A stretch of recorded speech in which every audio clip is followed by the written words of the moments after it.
Muy buenos días, buenas tardes o buenas noches, dependiendo del momento en que nos estés mirando.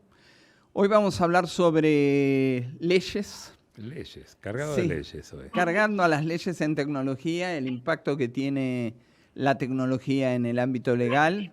Y para eso convocamos a una de las rockstar del área legal de América Latina, mi querida amiga, la doctora Ana Mesa, con quien siempre solemos debatir mucho con respecto al impacto de la ética de los algoritmos y todo lo que sucede dentro del mundo legal.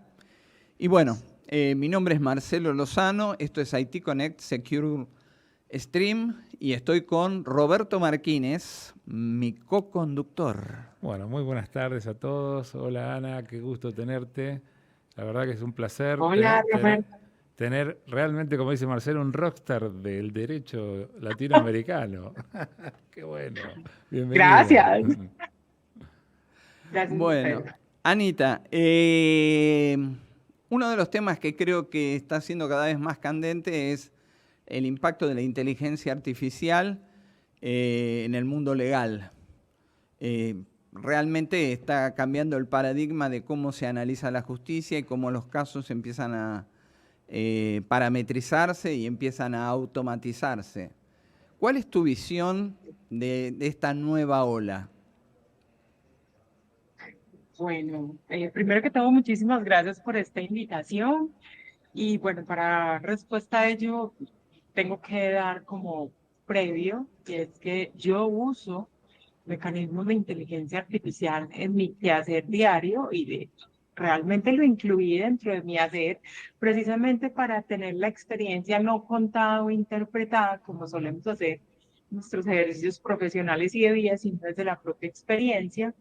Y me deja dos grandes conclusiones. Una primera gran conclusión es que a los abogados nos permite tener una eficacia traducida en términos de tiempo para hacer analítica de datos en precedentes judiciales de forma mucho más eficaz, porque cada día el cliente espera menos tiempo para que haya una respuesta efectiva y el abogado necesariamente tiene que ser cada día más cuidadoso en el estudio. Entonces, ¿cómo conciliar esas dos cosas? Precisamente la inteligencia artificial es un instrumento o una herramienta tecnológica que te permite a ti hacer, reitero, esa analítica para volver en términos de tiempo y respuesta al cliente un trabajo un poco más eficaz. Y al operador judicial, pues ya sabemos lo que significa el retraso judicial, la inseguridad jurídica, por más que usted Claro. tenga un ordenamiento jurídico robusto y poderoso, si un juez se demora para resolver un litigio más de un año, usted ya tiene un sistema jurídico inseguro, desasegurado, no por falta de normas, sino por eficacia de la justicia. Y cuando usted tiene desbordado un juzgado, pues necesita automatizar asuntos que permitan ser más eficaz en el trabajo. Ujú. Esa es una de las conclusiones importantes que creo yo me ha dejado ese ejercicio, pero además la otra gran conclusión es complementaria a esta. Listo, aquí la inteligencia artificial me permite hacer esa automatización, pero ojo, él no está reemplazando el ser humano. Él sigue siendo una herramienta, Sí, claro. él simplemente está como sistema, sistematizándote, valga la redundancia, automatizándote y volviéndote más eficaz a partir de unos prompts de interacción cuando estamos hablando de chat generativos, Claro. eh, algunos resultados, pero eres tú el que estás llamado a superar la herramienta en clave de intelecto, en clave de mayor conocimiento científico a nivel jurídico, matemático, lo que tengas para que tú puedas procesar la información que arroja o los resultados que arroja la inteligencia artificial que estés utilizando. Valga la redundancia, dejar en manos de una inteligencia artificial el proyecto completo de una sentencia es, digamos que irresponsable, y ese no debería de ser el uso de la inteligencia artificial. Claro. Pero proyectar, por ejemplo, el sentido de una sentencia y que tú tengas la posibilidad intelectual de analizar y ajustar, eso es otro asunto, porque precisamente eres tú el inteligente, eres tú el que científicamente ya estás más evolucionado para analizar los problemas que la inteligencia artificial a hoy, 1 de diciembre del 2023, no ha podido suplir. Claro, Bien. claro. Pero a mí me queda una duda y bueno, vos sabés que es un tema que... Hola, hola, Perdón, ¿se escucha? ¿Se escucha ahí? hola. Ok, ya, Ahí Sí, está, ahí estamos. perfecto. A mí me queda una duda en cuanto al manejo de la privacidad de los datos y cómo el abogado puede proteger la privacidad del caso de su cliente en un contexto donde no es especialista en seguridad. bueno, es una interesante pregunta porque, a ver, digamos que hoy estamos en un ejercicio de vulneración de los datos y de la privacidad de las personas, no solo tratadas a través de inteligencia artificial. Eh, ahí es, digamos que ahí podríamos hablar de dos fases. Una primera fase es que sepas escoger el sistema con el que vas a trabajar, Ujú. porque hay sistemas que no almacenan información, no tienen una base de datos contra qué contrastarlo. Entonces, si hubiese un ataque, no habría una vulneración, pongámoslo en clave de probabilidades. Claro. Sí, Entonces, estás trabajando online sin que quede una reserva de la información, un almacenaje, pues no estarías violando algo. Eh, Otra cosa, digamos, al margen de la elección de una buena herramienta que te permita a ti también garantizar los datos, es no trabajemos con licencias gratuitas, porque Claro. aquí el maestro Lozano siempre ha dicho, lo que para cuán gratis sea la inversión o lo que menos inviertas en tus datos, es lo que vale tu información. Es decir, si yo pago mi licenciamiento, tengo un contrato de licencia con el copyright, con la empresa fabricante de la inteligencia artificial que me tiene que responder por el tema de la seguridad de mi información. Y ustedes dirán, no, pero es que eso no es siempre. Bueno, entonces no es con ninguna, Claro. porque en este momento estamos hablando con una o a través de una herramienta que es universal y que si trabajamos con YouTube gratuito, con Google gratuito es un contrato de licencia y si es pago es otro y en el pago hay una gran infraestructura de seguridad detrás que te va a responder por los datos, incluso en este canal que estamos de conversación. Creo que es Ujú. un tema de que no volvamos todo gratuito, porque entonces ahí siempre va a haber violación a la privacidad y a la seguridad de los datos de los clientes. totalmente. Y ahí Bien. hay una carga de responsabilidad del lado del profesional que es importante. ¿Hay alguna herramienta específica, Ana, que se esté utilizando propiamente, independientemente de la generalidad de la inteligencia artificial? Discúlpame que no escuche bien, ¿qué qué? Si están utilizando ya en el derecho ustedes alguna herramienta específica que esté por encima de la generalidad de la inteligencia artificial. Si hay algo ya específico como herramienta que ustedes Sí. estén utilizando. En Colombia, Prometea llegó a la Corte Constitucional Ajá. y llegó porque aquí tenemos un problema en el sistema judicial cuando hablamos de temáticas de salud. Tenemos muchísimas acciones de tutela, o sea, podemos estar hablando de 5.000, de 6.000 acciones de tutela mensuales. Ah, mira. Entonces piense usted ese volumen de acciones de tutela ante la Corte Constitucional en sede de revisión para que la Corte pueda decir de esas 5.000 o 6.000 cuál elige. Y Ujú. cuando, o sea, aclaro un poco. ¿Qué estoy diciendo? Miren, en Colombia, yo en un juzgado de primer nivel inicio una acción de tutela y le digo al juez, por favor, ampare mi derecho a la salud porque no me han querido dar mis medicamentos, que es la parte más fácil de todas. Ujú. Digamos que la sentencia no es favorable a mí y yo lo que hago es impugnarla, lo que normalmente llamamos apelación, aquí en tutela se llama impugnar y sube al superior.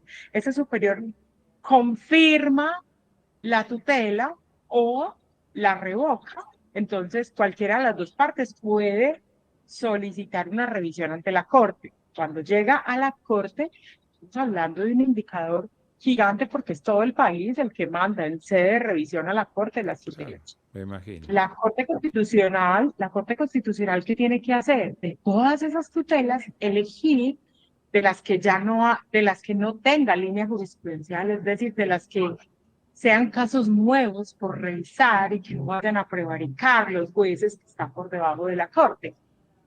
¿Quién hace eso en un mes?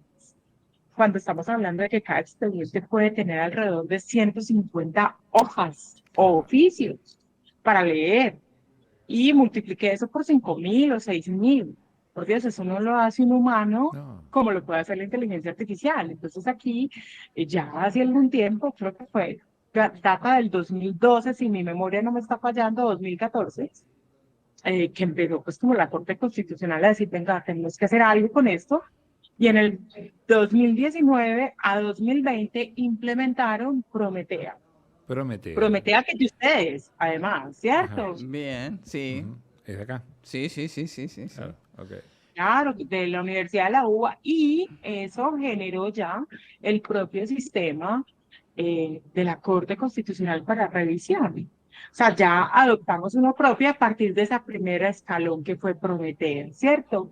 Que se llama Pretoria. El de acá ya quedó denominado de esa forma y precisamente tiene esa función.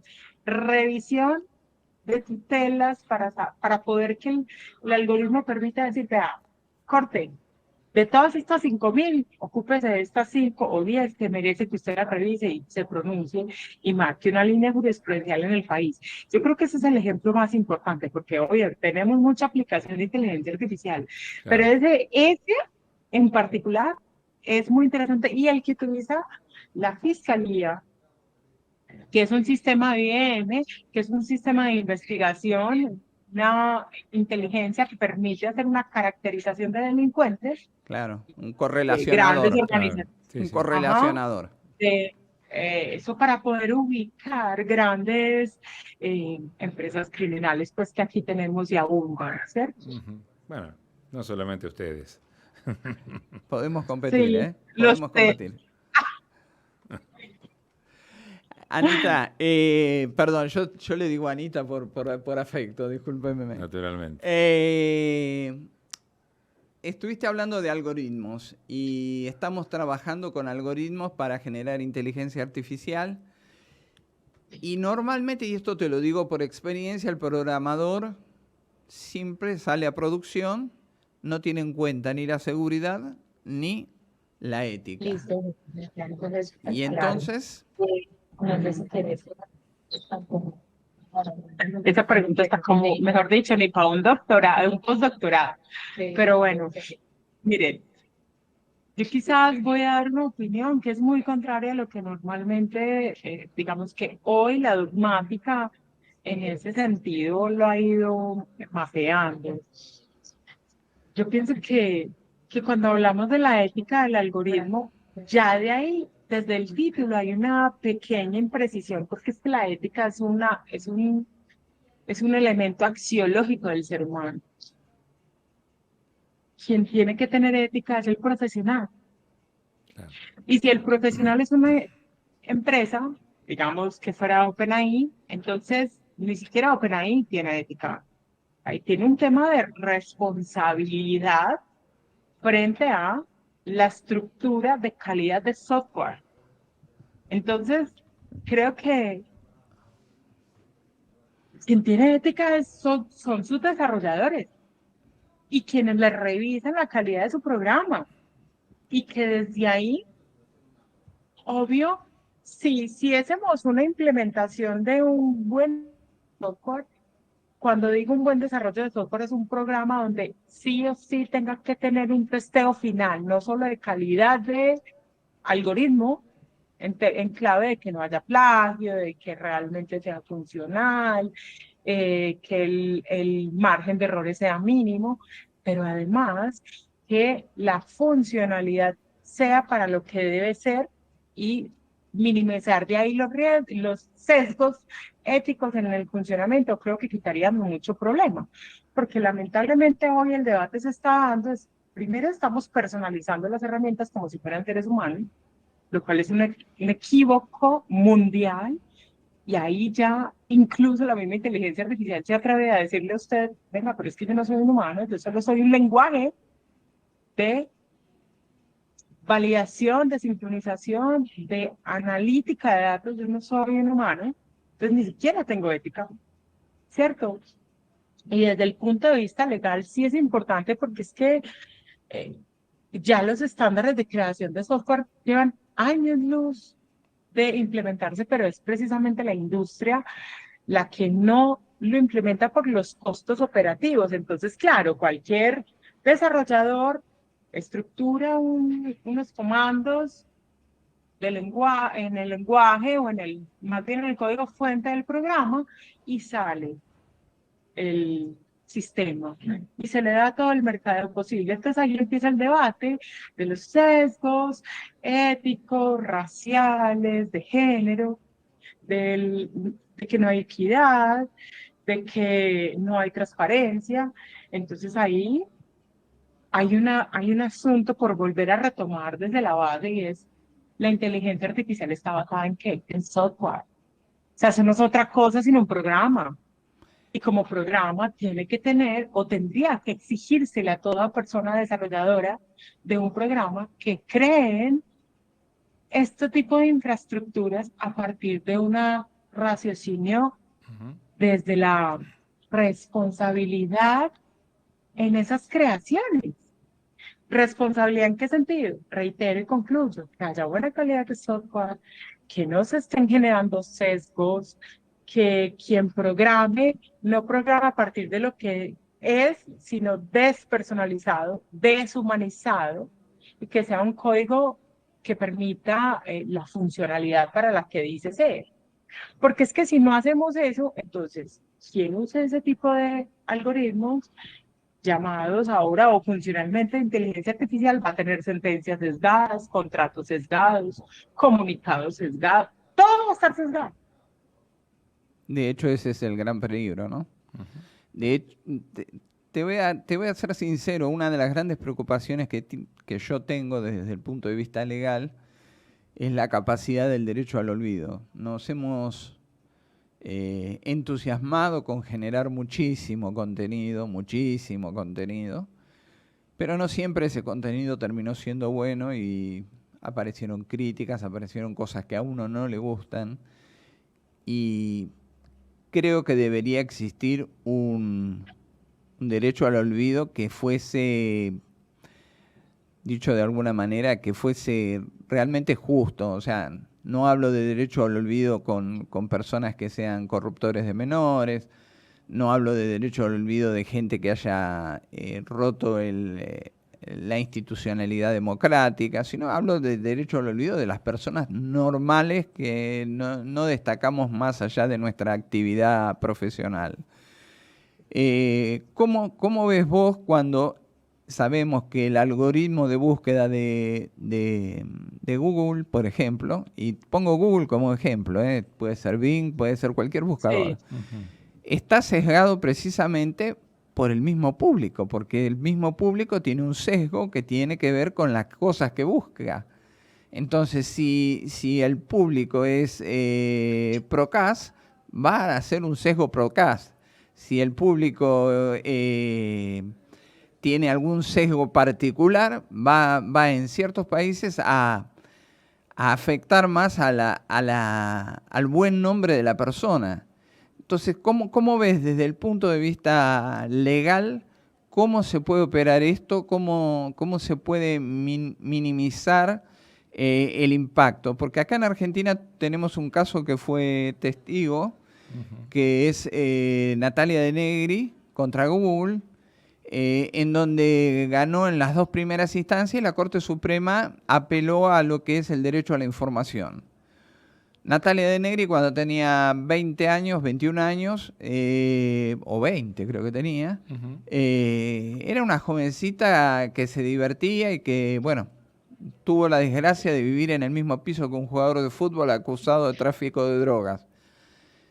La ley la exculpó, comprobó su inocencia, pero no permite que el video, la ley misma, no permite que el video en donde ella se toma a golpes con otra señorita, sea sacado de contexto, o sea, sea sacado del aire. No ser coercitivo con la libertad de expresión, sino que ella pide que se desindexe el video, que siga estando donde tenga que estar, pero que no esté indexado, que en una búsqueda no aparezca su nombre. Es una persona que ganó 16 premios Grammy, o sea, es una persona que reconvirtió su vida. Entonces, ¿hasta dónde un buscador tiene el derecho de recordarte un pasado que lo mejoraste? Ay, no, Marcelo, estás haciendo unas preguntas muy crudas, pero bueno, vamos a ver qué logro decir. Primero voy a empezar por algo también, una reflexión personal, y es que, a ver, antes de tener una gran red de conectividad con Internet, ¿qué teníamos? Unas realidades territoriales que cada uno vivía desde el alcance poblacional que tenía.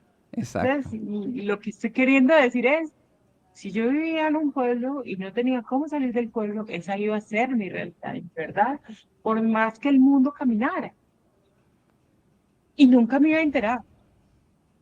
Y esa era la verdad de mi vida, mi panorama. Hoy, con con un margen territorial que nos unió en una misma bolsa, como es la Internet, eso implica que ya no depende de dónde vivas, sino el buscador que utilices y las frecuencias o gustos que a su vez las analizan con cookies o las analizan porque la gente no apaga los micrófonos de sus dispositivos, ni siquiera con todos estos años se han prestado como a aprender que eso es posible. Entonces Google capta, Bing capta, y son llenos de la información, ya como que la tierra de su vida no es donde usted vivió, sino digitalmente donde se permanece conectado. Ujú. Entonces, desde ese contexto, pues casi que los derechos de la gente quedaron es en las plataformas. Y tenemos que hacer una resistencia a esa circunstancia, porque el derecho mío no puede subyugarse al derecho del mundo. O sea, cada uno tiene un derecho y el límite es cuando nace el derecho del otro particularmente, no del planeta. ¿Para qué hago esta introducción? Primero, pues el derecho al olvido es un ejercicio de un derecho fundamental reconocido en la Declaración Universal de los Derechos Humanos, pero además reconocido en, eh, en la Declaración de los Principios de Internet desde la Declaración Universal de los Derechos Humanos del 2015, donde las personas tienen derecho a que en la red se divulgue lo que sea veraz, real y comprobable de ella. Ese es un punto. Ahí estamos hablando del derecho al olvido plano, neto, real. Entonces, si hoy no ha pasado o ya no está pasando o ya no es verdad una noticia que está indexada en la red, obligatoriamente, desde una Declaración Universal de los Derechos, todos los buscadores deberían de desindexarlos. El problema es que no tenemos una jurisdicción universal que los obligue. Toca desde el ejercicio territorial tratar de impactar al, al, al universo. Y Claro. eso legalmente es un reto, porque mi derecho argentino o mi derecho colombiano no tiene por qué ser tenido en cuenta en otro país, salvo que sea ya los países legislando los que le digan a las plataformas, vea, es que aquí tiene que ser así. Entonces, mientras que usted hace ese camino, pues su derecho al olvido va a estar permeado por violaciones permanentes. Pero adicionalmente, la desindexación de mis noticias deberían de ser también igualmente defendibles. Porque si yo alguna vez fui drogadicto, violador, parte de una banda organizada y me resocialicé, en el mundo físico a mí me dan el derecho a reincorporarme a la vida civil. Ujú. Me dan el derecho a pedir perdón, me dan el derecho a hacer una vida nueva. ¿Por qué? La vida digital, en el espacio territorial, digámoslo así, digital, no se me permite. Entonces me dirán, ¿cómo que no se permite? Claro, usted busca el nombre y aparece la noticia anterior y la nueva.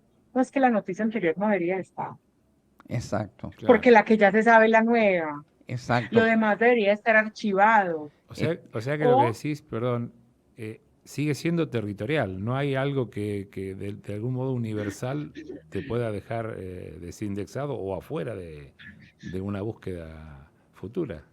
lo que, lo que hoy está pasando es eso. Entonces falta, Ajá, diría epa. yo, puede ser un poquito extremista, pero lo que falta es que haya una ¿cómo digo yo? Una norma, algún convenio que, que se ancle a la Declaración de los Derechos Humanos, entendiendo lo que hoy es Internet, porque es que Internet en 6 meses ha cambiado exponencialmente. O sea, yo creo que la inteligencia artificial nos dejó en un panorama de cambio de paradigma en un cerrar de ojos, en un cerrar y abrir de ojos, perdón. Entonces creo que deberían de volver a sentarse los países.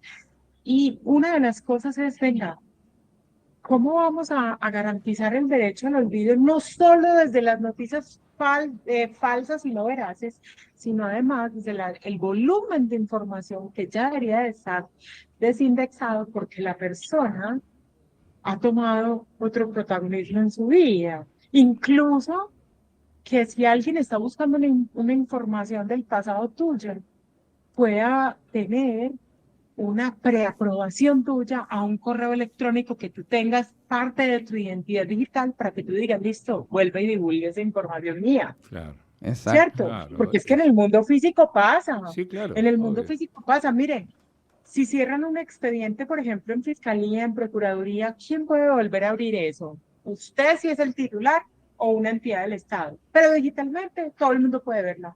Entonces, explíqueme por qué hay esa incongruencia. Es como si lo digital fuera apertura total. Ahí ya no hay derechos y mi vida es del mundo. Y en el mundo físico sí tenemos todos los controles. No, es que nosotros somos dos dimensiones, pero un solo ser humano. Y en Sí, el mundo digital nos están violando el derecho. estoy Ujú. totalmente de acuerdo Bien. y de hecho creo que hay un amplio sentimiento de hipocresía por parte de la ley. En general, hablo de los sistemas judiciales de cada uno de los países porque precisamente le pedimos a la persona que cometió un error, no la castigamos, sino que se reconvierta, que utilice ese espacio de privación de la libertad para reflexionar y reinsertarse dentro de la sociedad. Pero no le damos las herramientas, al contrario, lo Eh, perjudicamos. Perdón, yo creo que más que hipocresía es una falta material de tiempo real de poder desarrollar todo esto. Pues así como está protegido, como bien decía Ana, lo físico, lo digital es una invasión constante y permanente que no sé si hay tiempo material para reaccionar con las herramientas disponibles desde lo legal y lo material propiamente. Claro, pero tendría que ser una prioridad en donde vos tengas la posibilidad de bajar tu propio contenido, bajar el contenido que te pertenece y que vos decidas. Sí entiendo, como te decía antes, que existen límites. Los límites para mí son las personas que corrompen menores, Ujú. existen límites con quien atenta contra una democracia, que tiene que ver con el derecho a la información, pero el derecho a la información no puede estar por el derecho al prestigio de una persona, no puede estar por arriba de eso. Sí. Creo que es un punto importante para analizar desde el lado tecnológico cómo proveer herramientas para que esto se pueda zanjar. Lo interesante o lo llamativo es que precisamente los sistemas judiciales no prestan atención a esto. Es como que miran al costado o en su defecto sancionan diciendo, no, esto es libertad de prensa. Estás atentando contra la libertad de prensa si vos levantás esto. Y no es así, creo que estamos confundiendo, y lo digo como no abogado, creo que estamos confundiendo un derecho fundamental. ¿Saben qué creo yo que puede estar pasando o qué ha tributado a que eso se haya materializado? Creo que cuando Internet se volvió tan personalísimo, esto es cuando empezamos a desarrollar nuestra vida misma a nivel personal, laboral, profesional, amorosa por Internet. Asimismo, el mundo se debe haber ocupado de algo que aún no han solucionado, y me permito decirlo con todo el respeto de los presentes y de quien nos está viendo, y es que reconociéramos la identidad digital de las personas más allá de la herramienta. Ujú. Es Es verdad, decir, es verdad. las personas tendrían el derecho a poder decidir qué correo los identifica, qué QR los identifica, qué avatar los identifica, qué IPv6 es decir, IP más bien los identifica. Y a partir de esto, entonces, toda la operación tecnológica puede estar controlada por ti. Entonces, las noticias que están indexadas en Internet, tú tengas la posibilidad de ocultarlas o de eh, desocultarlas, o sea, divulgarlas más bien, a partir de la veracidad de tu información, porque finalmente es tu información.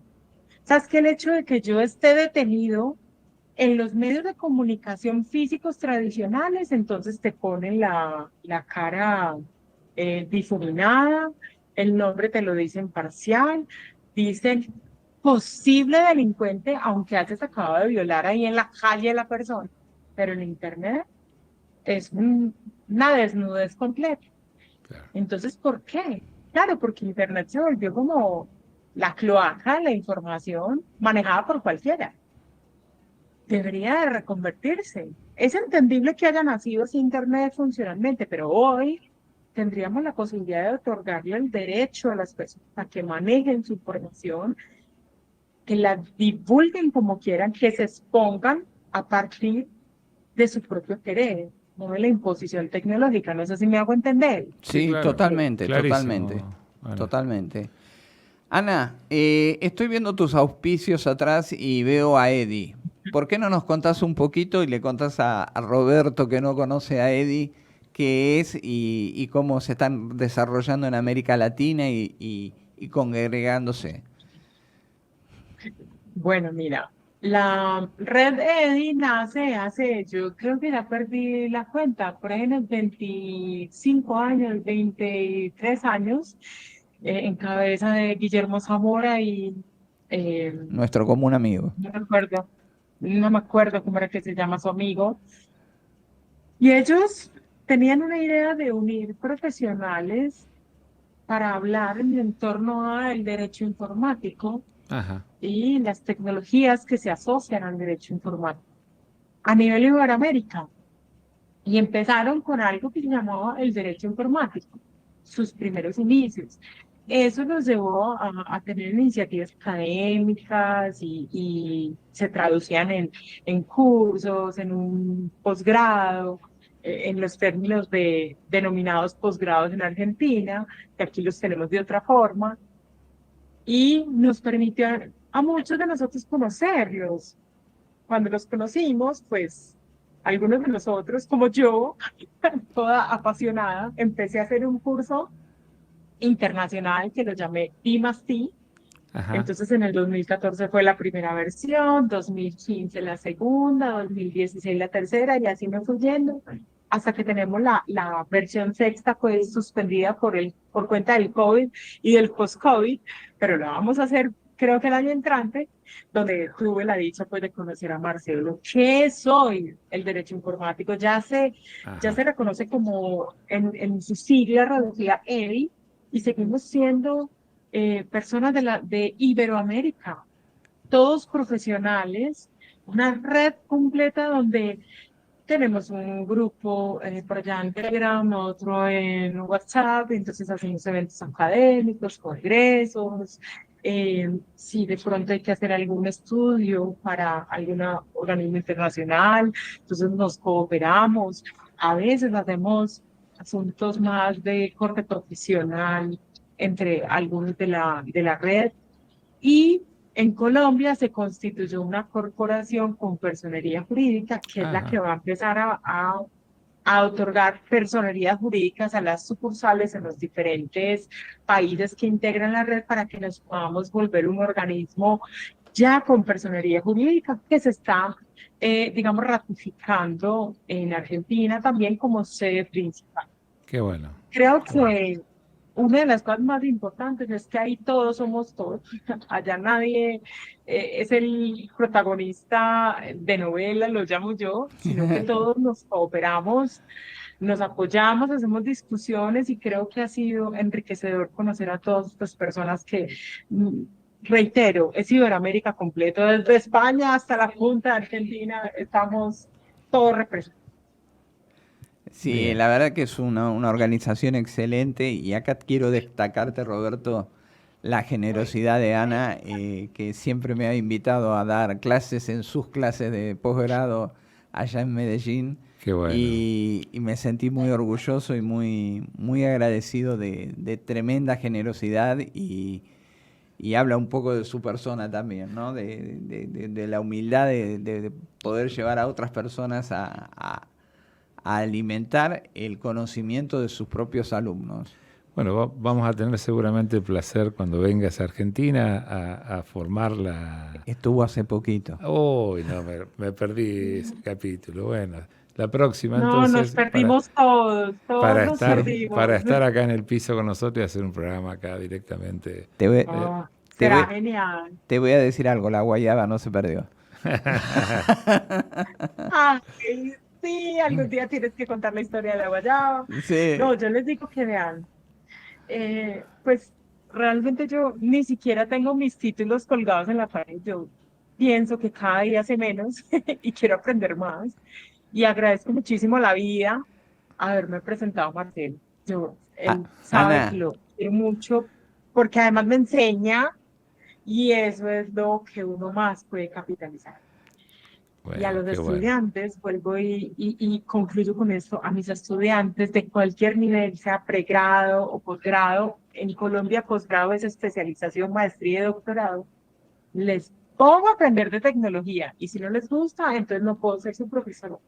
claro. Bueno, Y tienen que saber aprender a manejar la inteligencia artificial porque es que, o si no, las máquinas van a volver los jefes, como bien. ya está pasando. Bueno, para eso vas a estar No, eso no atenta puede ser.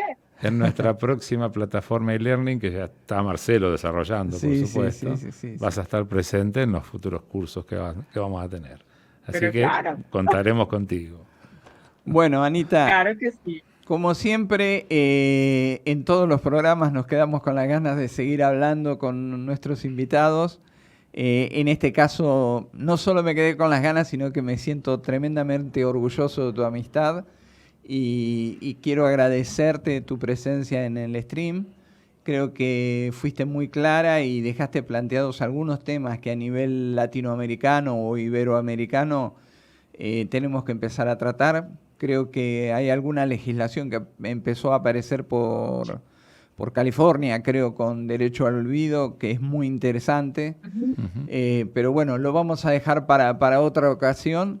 Quiero ser sincero, agradezco y admiro mucho tu trabajo y bueno, nos estamos despidiendo. Le agradecemos a Pablo Moncho, el super coordinador, y a Virginia. Genia total, que nos coordina, y nos estaremos viendo en un próximo programa y muchas gracias, Ana, por estar presente. Gracias, a ustedes, Ana. muchísimas gracias. Espero verlos por allá. Bueno, Dale. un gusto, Ana, gracias.